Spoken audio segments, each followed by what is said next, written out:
Thank you for the opportunity. As you know already, I'm Vyjayanti, that's my name.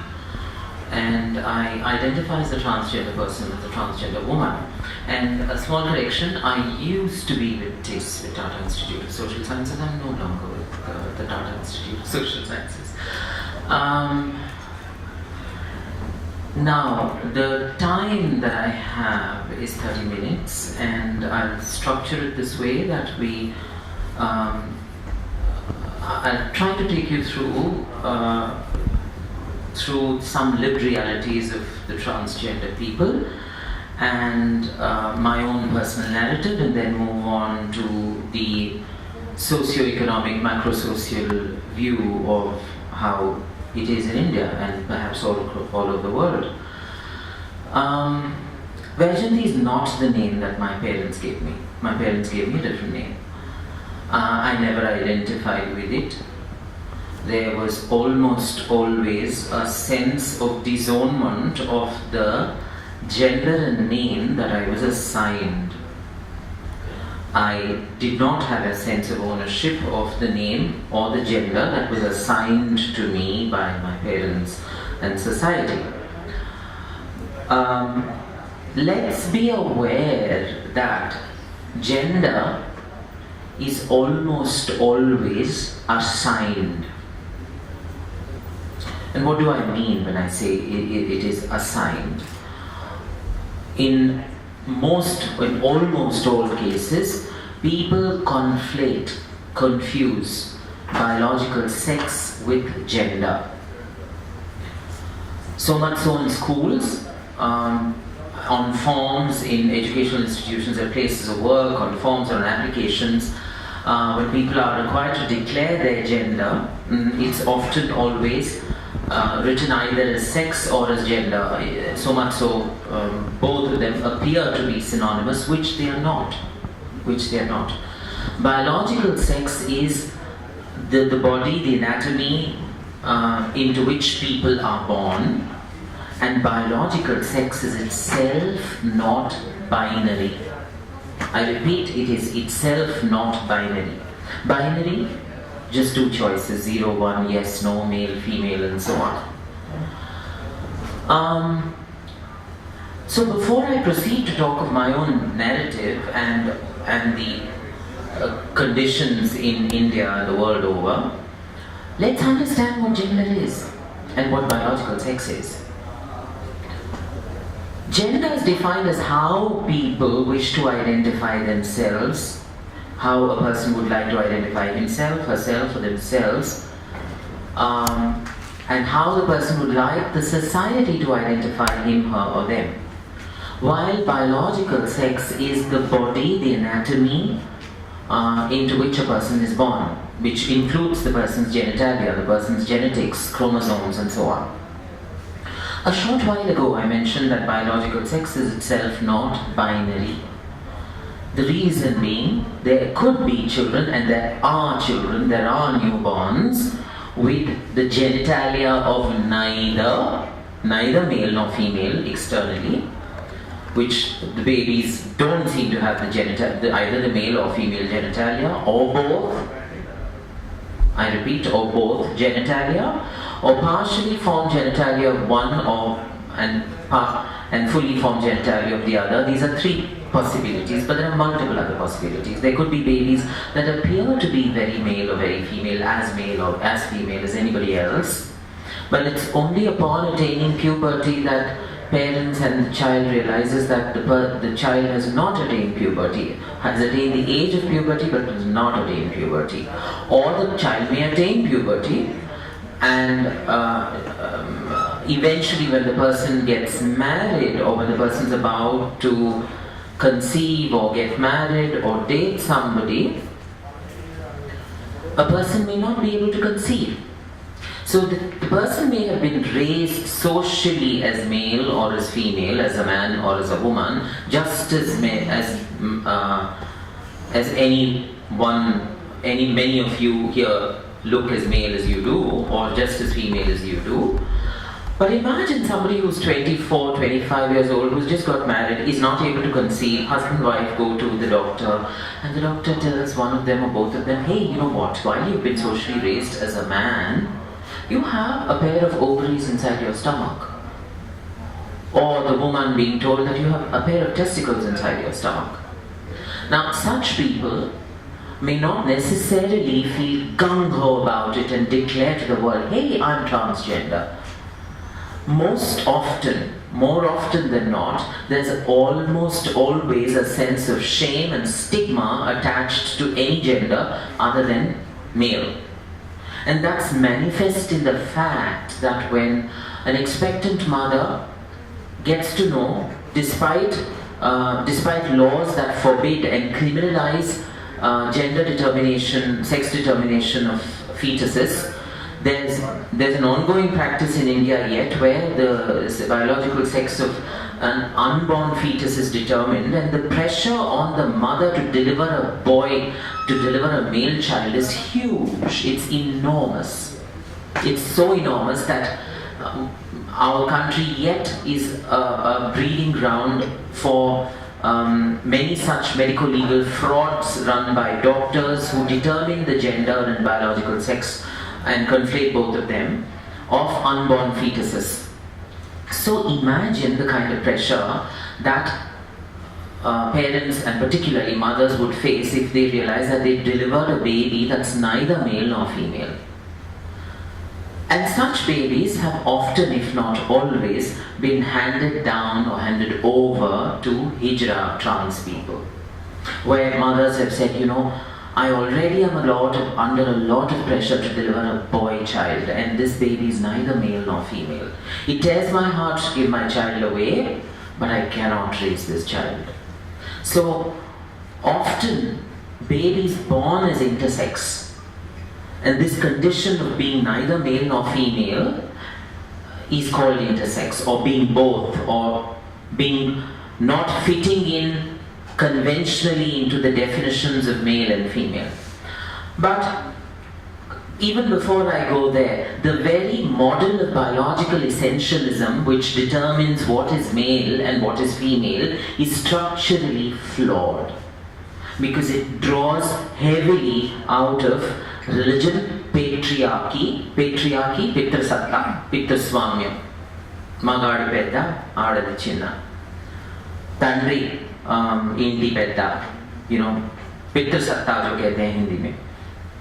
It draws heavily out of patriarchy, it draws heavily out of religions, and I'm not condemning any one or all religions, but what I'm definitely saying is that most religions were written by a bunch of very powerful men of those times, where women and other genders have little or no role to contribute to most religions then.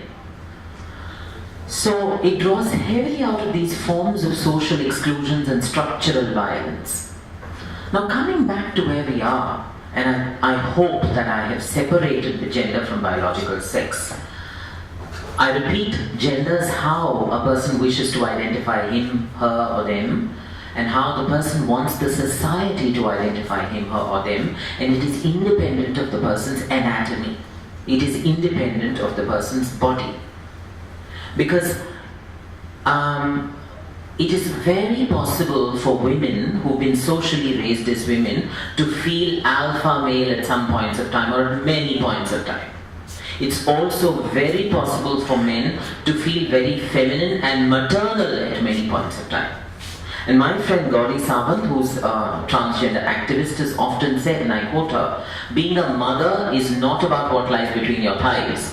Being a mother is about your behavior, the choices you make, the responsibilities you take up, and the love you shower. So a mother can be a man, a mother can be a woman, and a mother can be any other gender, a transgender person or anybody. So I hope in these 5 to 10 minutes I have been able to show you the different permutations and combinations and possibilities within biological sex.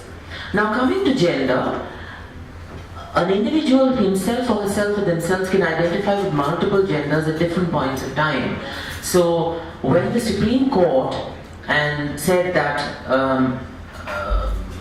the third gender has equal rights under the constitutions, many of us felt, I won't say all, but many of us felt, why are we the third gender? Who is the first gender in the first place? I'm sure women would also like to be the first gender, won't you? Women would also like to be the first gender. So this ordinality of first, second and third is created by human beings, and perhaps to my mind and to the minds of many of, and I proudly declare myself to be a feminist, is man-made, more so man-made. So we destroy this ordinality and ordination of genders. We don't believe in a first gender or a second gender or a third gender. I believe that women too would like, given the choice, to be the first gender, and so would transgender people. 15th April 2014 was a historic and a landmark day in the history of India for transgender people. I repeat, 15th of April 2014 was a historic and a landmark day for transgender people in India. That was the day when the apex court, the Supreme Court of India, delivered a watershed judgment, Nalsa versus Union of India. NALSA is the National Legal Services Authority. That's a public law firm owned by the government. It's set up under the NALSA Act, which takes up cases of disenfranchised, marginalized, vulnerable communities, be they acid attack survivors or women or people below poverty line, people with disabilities. And in this case, it took up the case of transgender people. And quoting out of the judgment, the court said, and I'm quoting out of the judgment, "What lies between the thighs, whether that's a lump of flesh called a penis and a pair of testicles, or an orifice called a vagina, cannot and shall not determine a person's gender. Gender is how a person wishes to identify himself or herself or themselves, and how they want the society to identify them." Thus, the court, the apex court, separated gender from biological sex. This judgment was delivered then by Justice Radhakrishnan and Justice Sikri. It was a historic day. Many of us were standing in court, and we felt goosebumps on our bodies. The court also said the central and state governments, it said that the rights of transgender people to self-identify their gender is upheld. I repeat, the rights of transgender people to self-identify their gender is upheld. Remember 10 minutes ago I said we are all assigned gender at birth. And how are we assigned gender at birth? Depending on what lies between our thighs. We are reduced to our bodies. We don't wait for the child to grow up to be 18 or 16 or whatever the age of consent is in whichever part of the world. But mind you, some Scandinavian countries have begun doing that. They've begun questioning assignment of gender. So parents are free not to choose any gender for their children in some Scandinavian nations, in Western European nations. Because we don't really know how that child would grow up and to which gender that child would identify with. So the right of transgender people to self-identify their gender was upheld, and the central and state governments are thus directed to recognize the self-identified gender of transgender people. In the summary of the judgment, most Supreme Court judgments and High Court judgments, the last 4 or 5 pages have summaries. Point 5 of the summary reads, "Any insistence on sex reassignment surgery, SRS, hormone replacement therapy, medical procedures is immoral, illegal and unconstitutional," was what was enshrined in that judgment, which built up the argument to tell a person that unless you undergo surgery, I will not recognize you as a woman or as a transgender person, is immoral, illegal and unconstitutional, because it builds up the burden of money onto a transgender person. Please be aware that the bulk of the transgender community in India and world over is bereft of livelihoods, bereft of employment, formal employment. There are only 2 sources of livelihood in India and the world over. It's not limited to just India: begging and sex work. are the only two sources of livelihood available to transgender people, because at the very entry points people are structurally excluded. Schools have just begun adding the option or radio button of transgender, which doesn't immediately provide access. It doesn't. Children are time and again given away to hijra trans people to raise when children are born intersex, or non-intersex transgender people who are not born into intersex bodies but who identify as transgender. There's a condition called gender dysphoria, by virtue of which the body is constantly rejected by the mind. This condition, it's not a disease, it's not a disorder. It used to be pathologized. Pathology is the study of diseases and disorders in medicine.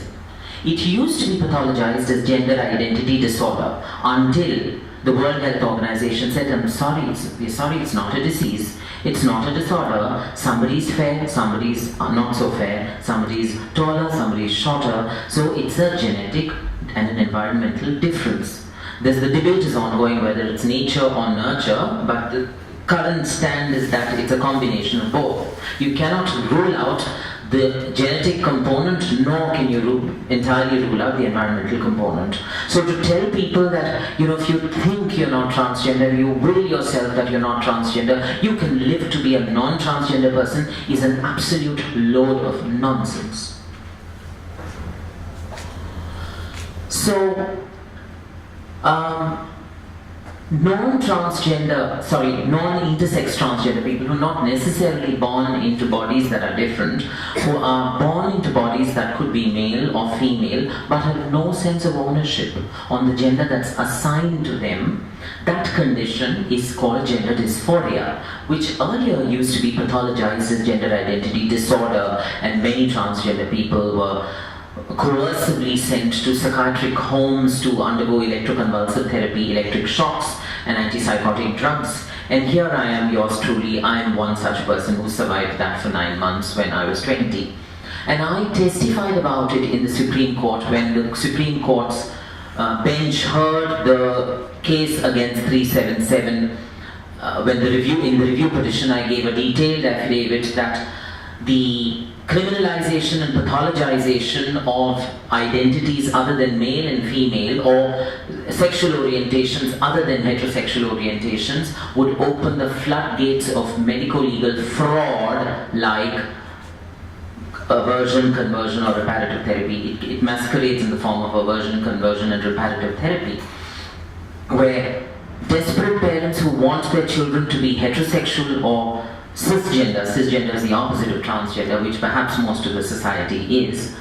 Parents are desperate and they want their children to not be transgender or not be homosexual, so they go desperately to doctors. And purely because the Medical Council of India has not taken a stand on this, the Supreme Court has come heavily down on the Medical Council of India on many other counts and called it a bunch of frauds that needs to be disbanded. The Medical Council of India has not taken a stand. The World Health Organization has taken a stand. The Diagnostic and Statistical Manual 5, which is the latest that the US follows, has depathologized gender identity disorder, and it's only called gender dysphoria. The World Health Organization's International Classification of Diseases, ICD-11, has depathologized it, but the Medical Council of India has been warming the seats about it. So, purely because it has not taken a stand, it has not either endorsed it nor condemned it. It's just been silent. And that allows doctors to sell aversion, conversion, and reparative therapy, to sell dreams that are entirely false, and to siphon lakhs and thousands and lakhs of rupees from desperate parents, and have their children be subjected to months of electroconvulsive therapy and antipsychotic drugs, which is not just unethical but pseudoscience masquerading as science. And in my affidavit in the Supreme Court, I testified against it. When I was given that, I had a drug allergy because of those drugs, which resulted in toxic epidermal necrosis. There's a dreadful drug allergy wherein patches of your entire skin falls off and you're treated like a burns survivor in a burns ward. So I had to be on steroids for 3 to 4 months in a burns ward, purely because my parents thought they were doing the right thing for me, and my father forcibly, coercively sent me to aversion, conversion and reparative therapy. And mind you, this is just not about me.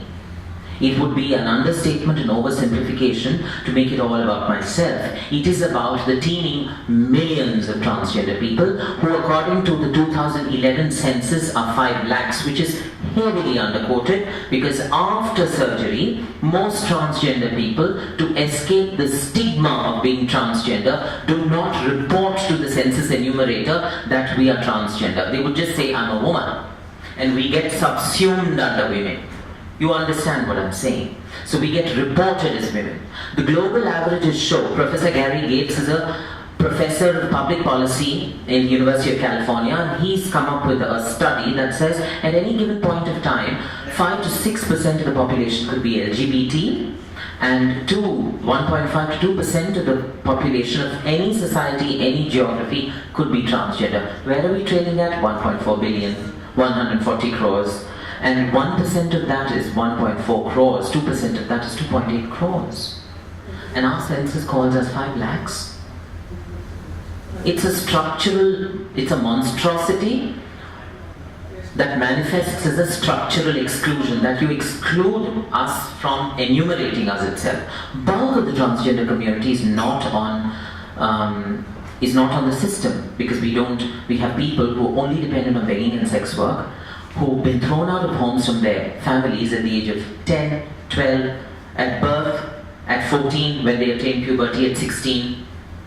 So education is broken, and consequently when education is broken, access to employments is destroyed. So before you or any one of your friends says, why the hell, कैसे हिजड़ा लोग हैं जो इतना हंगामा करते हैं, तालियां बजाते हैं और सड़कों पे, ट्रैफिक सिग्नलों पे भीख मांगते फिरते हैं और रातों को जिस्म फरोशी का धंधा, भैया ये तो बहुत सारा इजी मनी, क्विक मनी हो गया।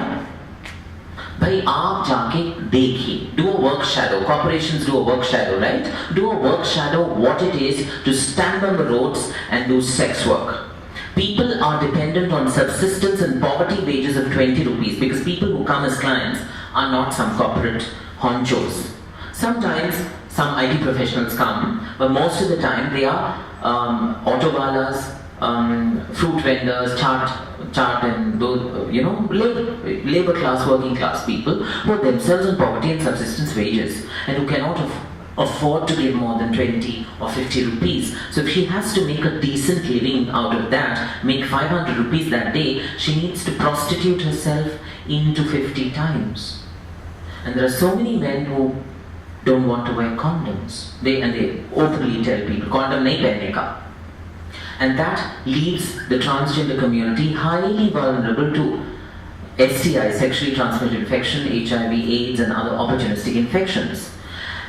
Now, I've heard corporations say, oh, we're very LGBT friendly. I've heard, I won't take the names, but the large Wall Street giants which advertise they're LGBT friendly. They've spoken about it at job fairs, they've spoken about it at public forums, but I don't see transgender people there. Yes, I do see some of my gay brothers and sisters who are not transgender, who identify with the gender assigned to them at birth, but I do not see transgender people. I've only seen mostly gay and bisexual men and sometimes women, queer women, but barely transgender people. And I don't call that LGBT inclusion, I call that LGBT tokenism, where T doesn't stand for transgender, but stands for tokenism. I exhort these employers, and at the Hyderabad Literary Fest, when we invited the head of HR of one such large Wall Street giant, many corporation honchos would love to hobnob with the corridors of power in government and we invited him, and as a bunch of human rights activists and feminists, we fanned his ego a bit and we said, oh, you're doing amazing work with people with disability, with women and so on, but what about transgender people? Booze was flowing like water there. And it was at Taj Krishna, this was in 2016, so we got him as many drinks as he wanted, and he was a little tipsy. Out came the truth, Pat came the truth. He said, Vyjayanti, most transgender people in India are dependent on begging and sex work. They don't speak English like you. I don't know how to bring in a sex worker at work. I'm sorry. Till such time, this psyche operates in the minds of the powers that be. People dependent on sex work will forever be dependent on sex work, and people dependent on begging will forever be dependent on begging. We need to break this vicious, self-perpetuating spiral of structural exclusion that operates in our own minds first. ये जो मानसिकता है कि जो लोग ये हिजड़ा लोग जिसमें फरोशी के धंधा और भीख मांगने में उनका गुजारा होता है, ऐसे लोगों को नौकरियां देके मैं क्या अपने ऑफिस का मजाक बनाऊं? जब तक ये मानसिकता आपके मन में रहेगी, ट्रांसजेंडर लोगों की हालत ऐसे की ऐसे ही रहेगी। और फोरम्स होंगी, कॉन्फ्रेंसेस होंगी, ऐसे एयर कंडीशन हॉल्स में बहुत सारे चर्चाएं होंगी, वाद विवाद संवाद होता ही जाएगा, पर ग्रास रूट्स का चेंज नहीं होगा। I have a Mongoli daughter. You know, we have a very matrilineal system. We have subverted patriarchy in our own ways. But I don't claim that it's the best or the only way of subverting social exclusions. She became a lawyer 10 years ago. And when she did her LLB and walked into a district court to fight one of her first few cases, judges, and the courts are heavily patriarchal, I hope you know that. You walk into any court, you will find 8 out of 10 lawyers would be men, and perhaps 2 or 3 would be women. Even till date, when a judgment is handed down and when there are a team of lawyers in court, and when some of them are women, most of them are men, judges mostly address male lawyers and rarely, I won't say never, but they rarely address women lawyers. I've seen that happen in courts myself. And when she went in as a lawyer to fight the case, our systems were not used to seeing transgender people, right? The judge just told her on her face, to the client, this, और कोई नहीं मिला, ऐसे नमूने को लाके खड़ा कर दी. She felt very aggrieved that day. But many of us told her, this is not the shame that belongs to you. It's the shame that belongs to the rest of the society that the society has dumped onto your head. And you are perhaps in your state and your district, you're the first transgender lawyer, so it's going to be very difficult for you. But you will subvert the paradigm. You will subvert the paradigm, and people will learn to see transgender lawyers. People will learn to see transgender economists. People will learn to see transgender doctors and engineers. And I always invoke the letter of the alphabet T. For those of young transgender people who want to pursue law or want to pursue something else, I give them the example of T. The roof of law that offers protection.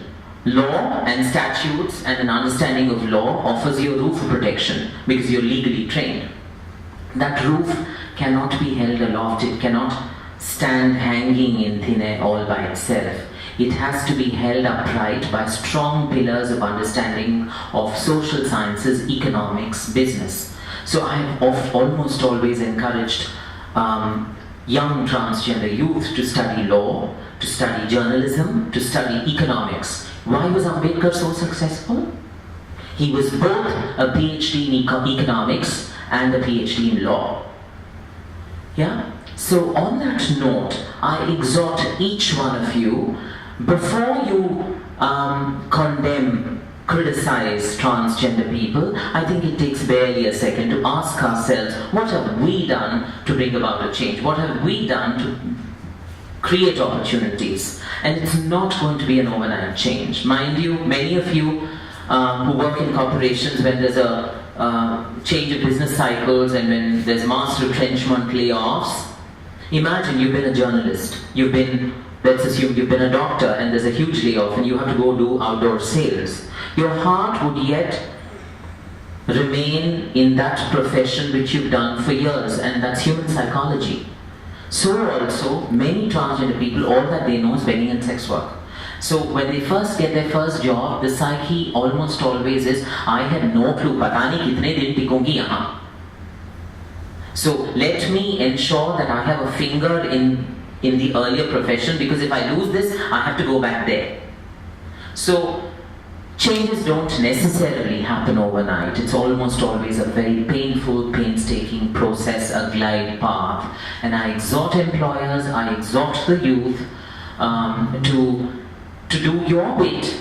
If you can't create an opportunity, at least educate people, keep the dialogue going. It's just not about transgender people, it's also about many other disenfranchised, marginalized communities, be they people with disabilities, be they people living with HIV, be they people living with terminal illnesses, be they senior citizens, be they women, acid attack survivors, and so on. So keep the discussion going on, and I close it on this one note. If there's anything that separates you from us, it is just opportunity. Thank you.